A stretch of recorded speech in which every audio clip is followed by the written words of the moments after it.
Hello and welcome. This is the first video that I'm making in the Awaken Atlantis project series.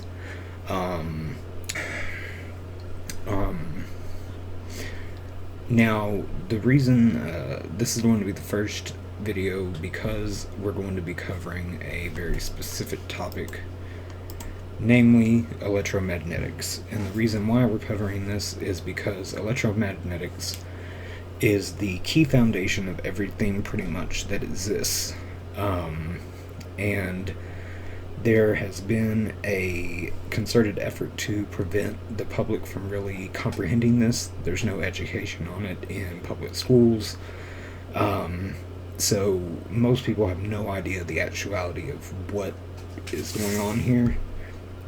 And so the whole purpose of this is going to be to give you an introduction into how these things function, the effects they have on you as a person, the effects they have on society, and things that you probably don't know are possible in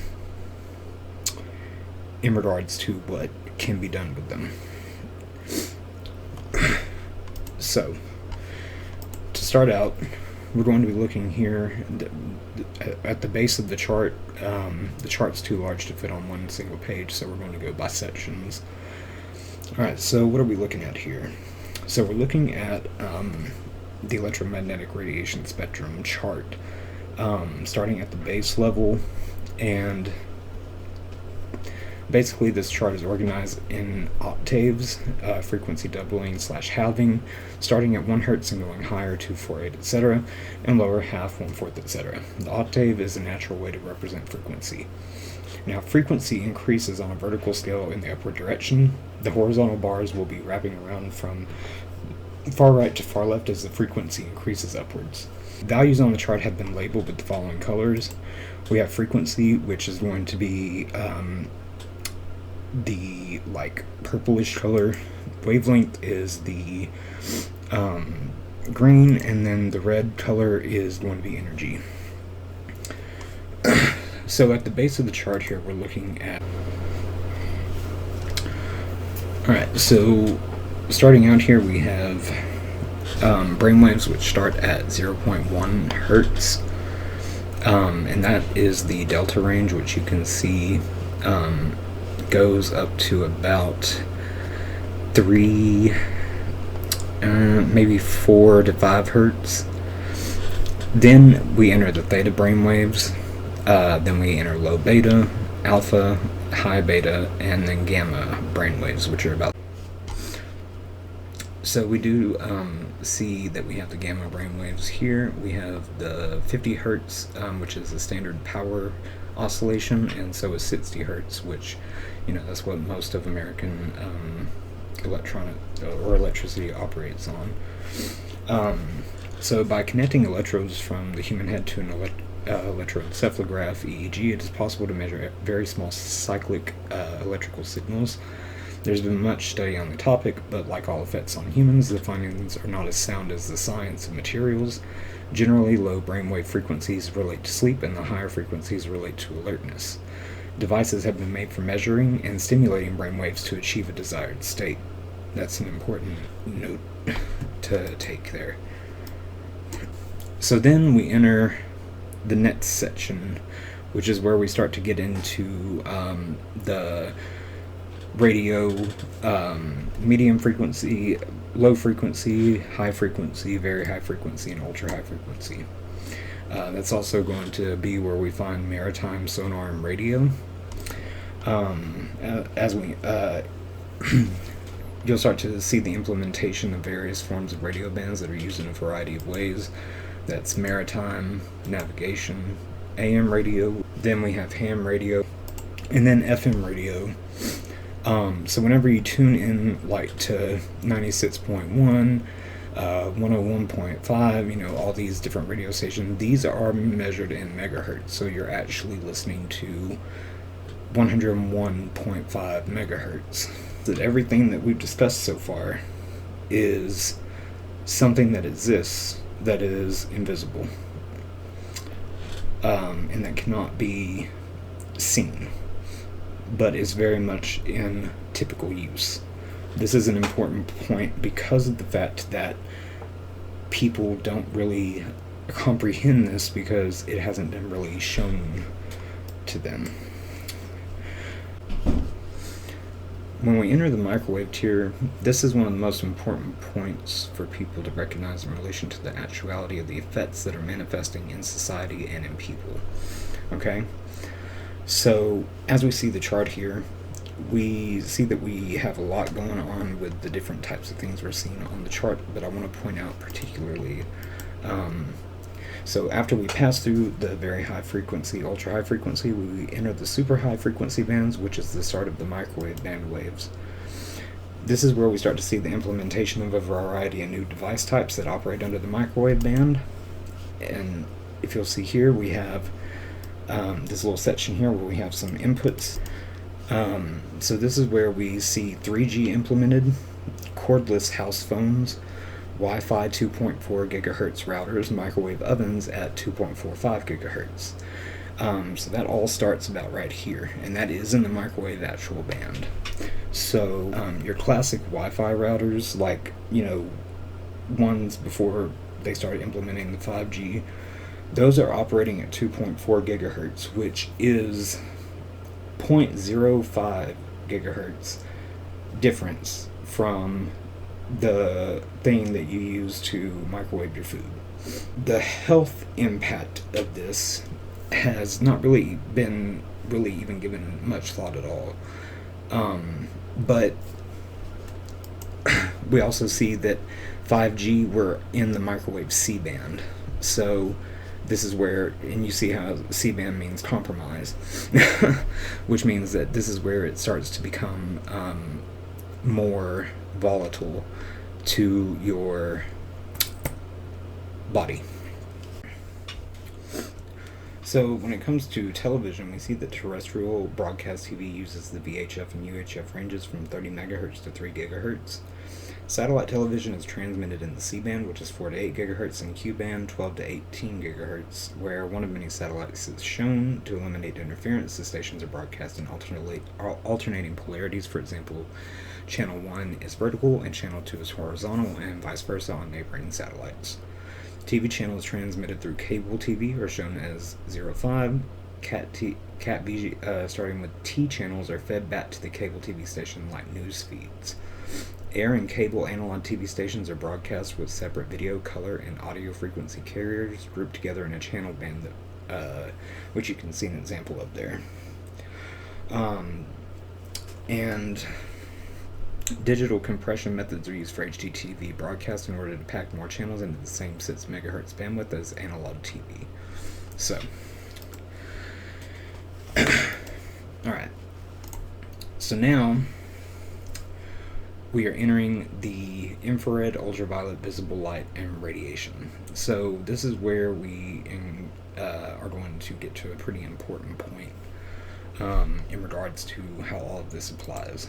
So infrared radiation, or IR, is sensed by humans as heat and is below the range of human vision. Humans and anything at room temperature are emitters of IR. IR remote control signals are invisible to the human eye but can be detected by most camcorders. Night vision scopes goggles use a special camera that senses IR and converts the image to visible light. Alright, here we come to the visible light spectrum. So this is important because the visible spectrum applies to everything physical that exists in our world, everything that is material and touchable. The range of EMR visible to humans is called light. The visible spectrum also closely resembles the range of EMR that filters through our atmosphere from the sun. Other creatures are able to see different ranges of visible light. For example, bumblebees can see ultraviolet light, and dogs have a different response to colors than do humans. The sky is blue because our atmosphere scatters light, and the shorter wavelength blue gets scattered the most. It appears that the entire sky is illuminated by blue light, but in fact the light is scattered from the sun. Interestingly, the visible light spectrum covers approximately 1 octave. Astronomers use filters to capture specific wavelengths and reject unwanted ones. And so the visible light spectrum is this little section of rainbow right here. which begins at about 398 terahertz and ends at approximately 750 terahertz. Now, this is before we get to ultraviolet, which ultraviolet is beyond the range of human vision. UVA, UVB, and UVC were introduced in the 1930s by the Commission Internationale de l'Éclairage for photobiological spectral bands. So basically, the sun produces a wide range of frequencies, including all of the ultraviolet light. However, UVB is partially filtered through by the ozone layer, and UVC is totally filtered out by the Earth's atmosphere. A bumblebee can see light in the UVA range, which helps them identify flowers. So, ultraviolet is where we start to enter ionizing radiation, which is harmful to living beings, which is also going to be your soft X-ray, hard X-ray, gamma rays, and as we go up, like anything up there past that becomes pretty volatile too. Now, these are some important things to realize about all of this. As we continue to implement higher and higher frequency ranges, i.e. 3G, 4G, 5G, we see an increase in an overall chaotic format of the public in general, with a more chaotic baseline in relation to events in daily life. The frequencies beginning at 2.40 gigahertz are microwaves, which likely have a more negative impact on the physical body's ability to maintain homeostasis. There is evidence to show that the move towards these higher frequencies is being pushed forward by corporations, despite evidence showing the dangerous effects, which is suppressed and not focused on. It is also important, and I want to make it known, that technologies do exist that can artificially impact people who may be being attacked by a variety of groups. People known as targeted individuals who have complained of a myriad of far-fetched sounding events, such as being made to hear voices and harassment through such things as gang stalking. People tend to dismiss these claims, but when you understand the actual science involved and recognize that, in fact, the military does have weapons that are able to cause what is known as voice-to-skull effect, which it uses directed energy weapons to remotely inject frequencies that manifest as a stimuli of sound in the individual's brain. Since your brainwaves are simply electromagnetic electrical energy that is measurable and readable, it should be no surprise that while it may sound like science fiction, your phone, as well as the aforementioned groups involved in gang stalking, are in fact able to read and decode your thoughts via remote sources using advanced frequency modulation technologies. And we'll see something on that in just a minute. The ability to implant and subversively influence their electromagnetic signals is used extensively for a variety of things, such as to morph a person's perception or implant beliefs or other ideological viewpoints that they follow. These signals are implemented in television and radio broadcasts, which this is best observable in how people who watch particular types of shows will manifest certain types of traits or political ideals that match others who watch these shows, essentially programming the person without them being any the wiser. This is why when you ask them extended questions or to state why they are taking the stance they are, they have no actual reason or basis for why and are unable to truly provide a legitimate reasoning because it was programmed or not originally how they felt. This video clip is from a classified top secret CIA director training video set. And this particular clip covers MKULTRA after it was officially shut down in 1973. It details how influence of frequencies can affect human brains and mental states. Hello, Bidu. This is Mumu. Hi, babe girl.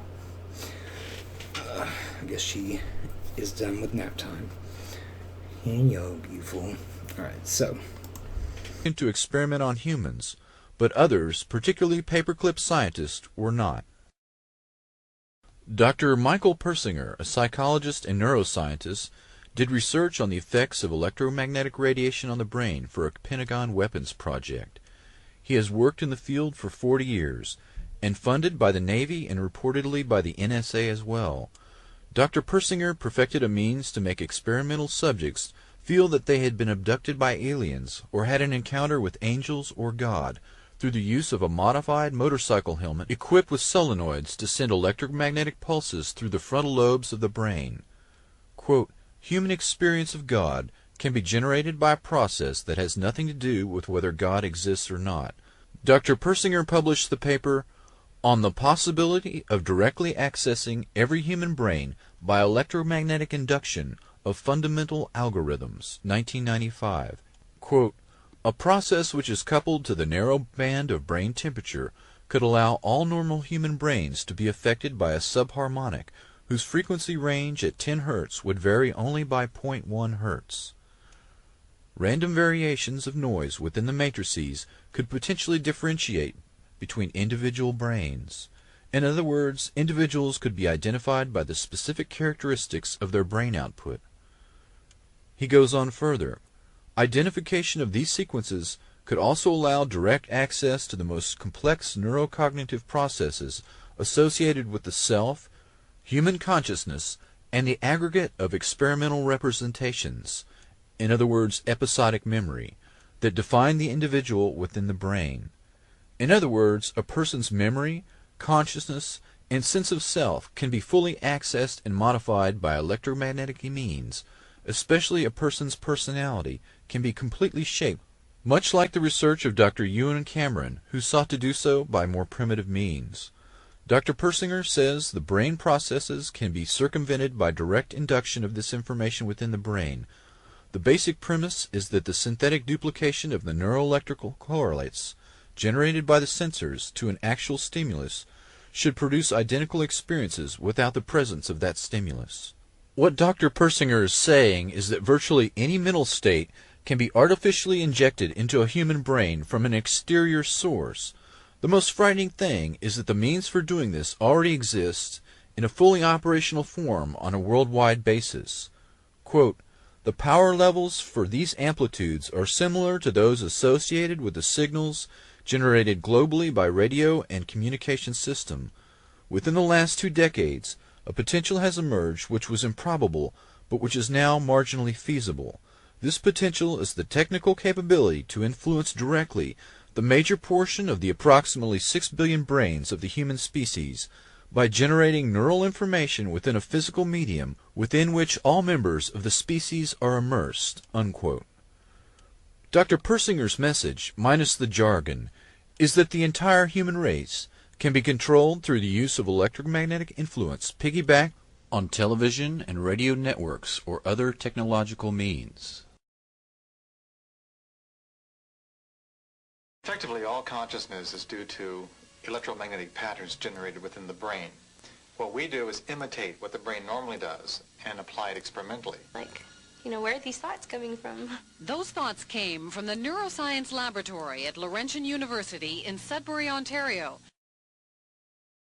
When you're aware that things are a possibility, you then are more,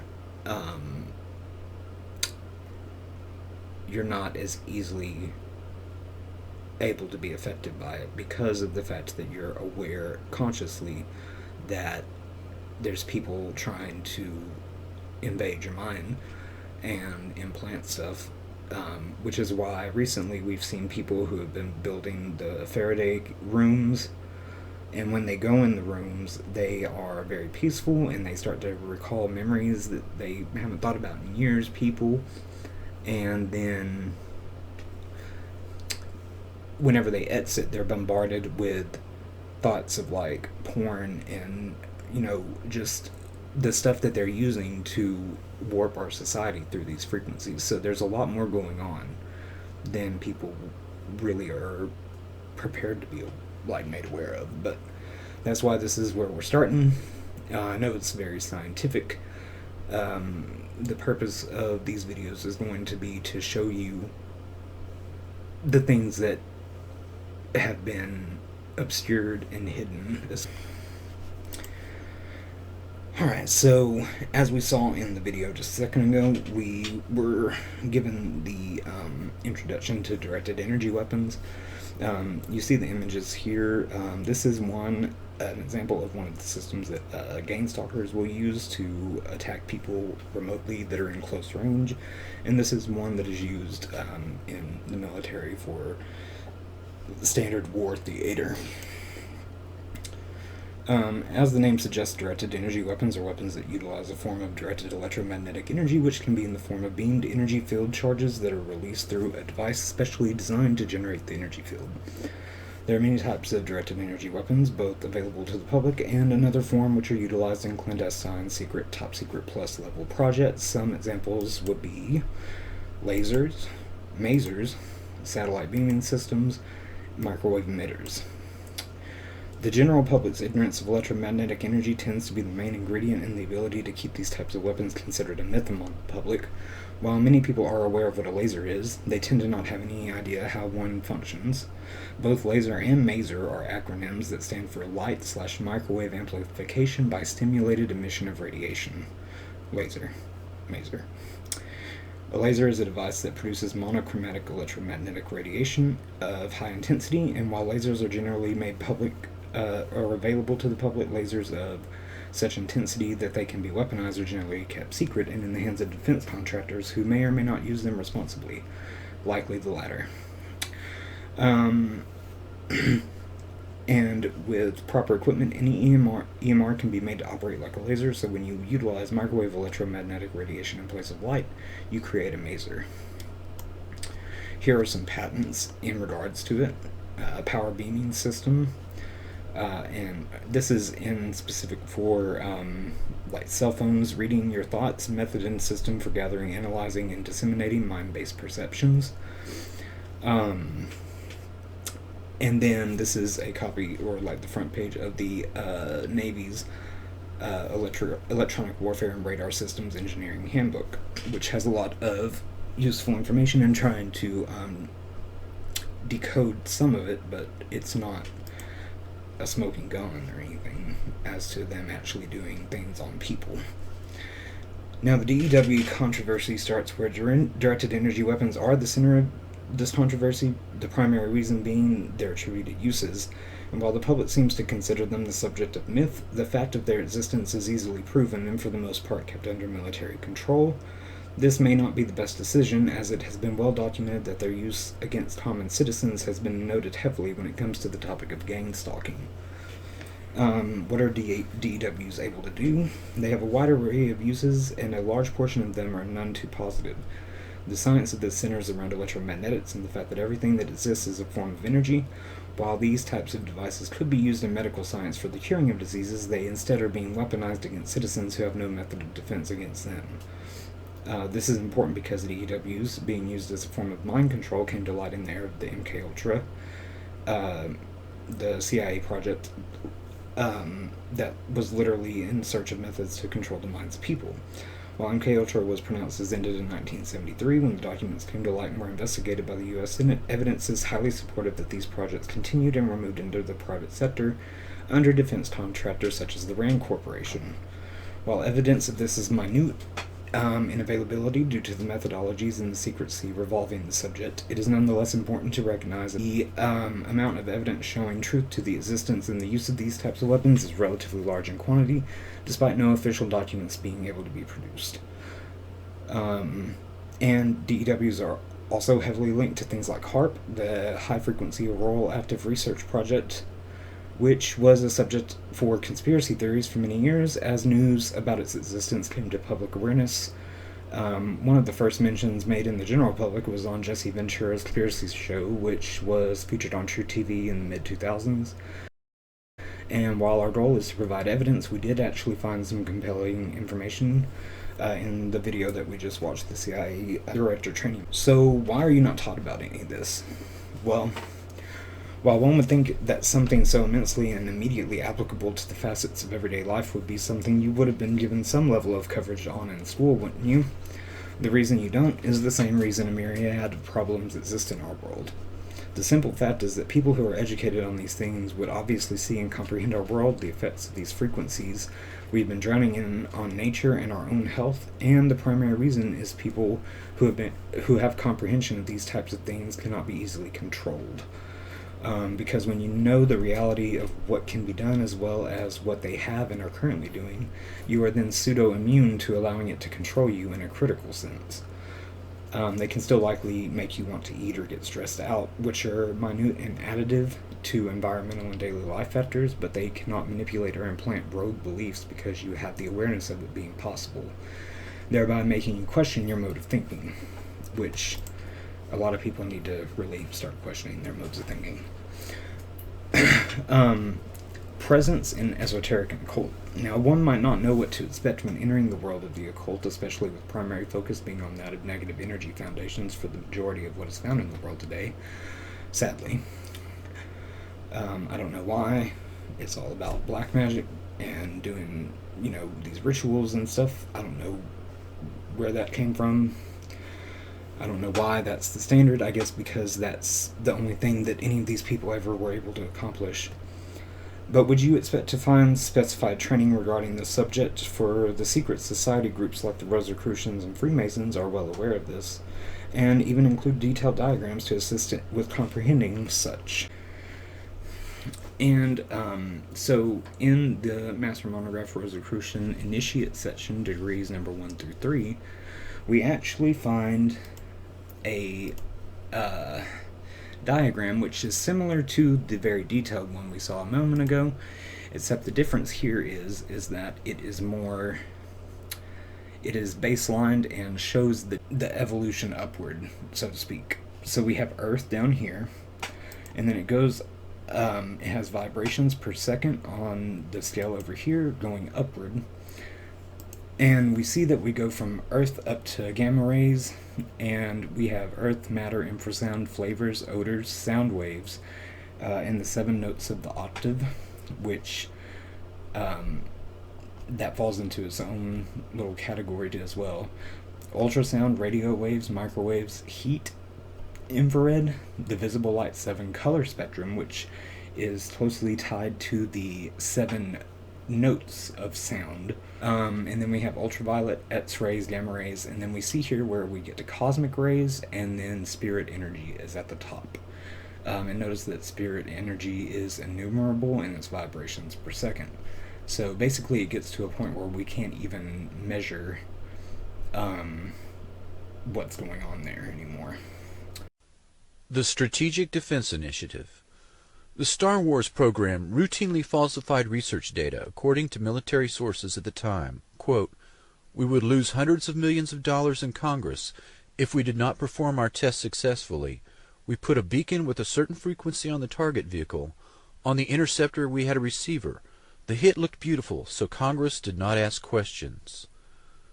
The very idea of Star Wars, an umbrella that would shield America from Soviet nuclear warheads, was itself a massive deception. No knowledgeable scientist thought for a minute such a shield was feasible, yet the Pentagon proceeded with this fraud and faked other tests in 1990 and 1991 after the Soviet threat had disappeared. Edward Teller was charged with falsifying test data on Super Excalibur, a nuclear-powered X-ray laser built by Lawrence Livermore Laboratory. The project was canceled in 1992. All the talk about death rays and charged particle beams was little more than an elaborate smokescreen designed to hide the fact that the U.S. was developing a directed energy weapon that uses a high-power microwave pulse. Livermore Labs has been a central participant in SDI since 1982, when Edward Teller, the lab's founder, suggested SDI to Reagan. The father of the H-bomb received 40,000 shares of a laser research company that later defrauded its investors. Dr. Teller tried to sell Alaska on Project Plowshare, the use of 6 thermonuclear weapons to excavate a harbor at Cape Thompson, Alaska. In 1987, Teller returned to Alaska to propose the installation of a laser-like weapon system on the north slope of Alaska. The weapon system Teller was trying to sell was classified and not openly discussed, but the presentations indicated this Star Wars weapon was in fact HARP. In 1995, Congress killed funding for Star Wars, but HARP continues as the ultimate SDI radio frequency radiation weapon. The Reagan administration intensified the push into electromagnetic weapons development under Project Sleeping Beauty. A scientist working for the Army's Ballistic Defense Command complained to the House Government Operations Committee that as much as half of the entire SDI budget had disappeared into classified projects. suddenly there was a threat to this world from some other species, from another planet, outside in the universe, we'd forget all the little local differences that we have between our countries. Perhaps we need some outside universal threat to make us recognize this common bound. I occasionally think how quickly our differences worldwide would vanish if we were facing an alien threat. High Frequency Active Auroral Research Project, HAARP. 30 miles from Fairbanks, Alaska, is the real focus of anti-missile defense that SDI was purported to be, and much more. The public patent was titled A Method and Apparatus for Altering a Region of the Earth's Atmosphere, Ionosphere, and Magnetosphere. Dr. Bernard Eastland, a physicist who holds a patent for the fusion torch, and also holds a dozen others related to HAARP that were eventually purchased by E-Systems and Raytheon.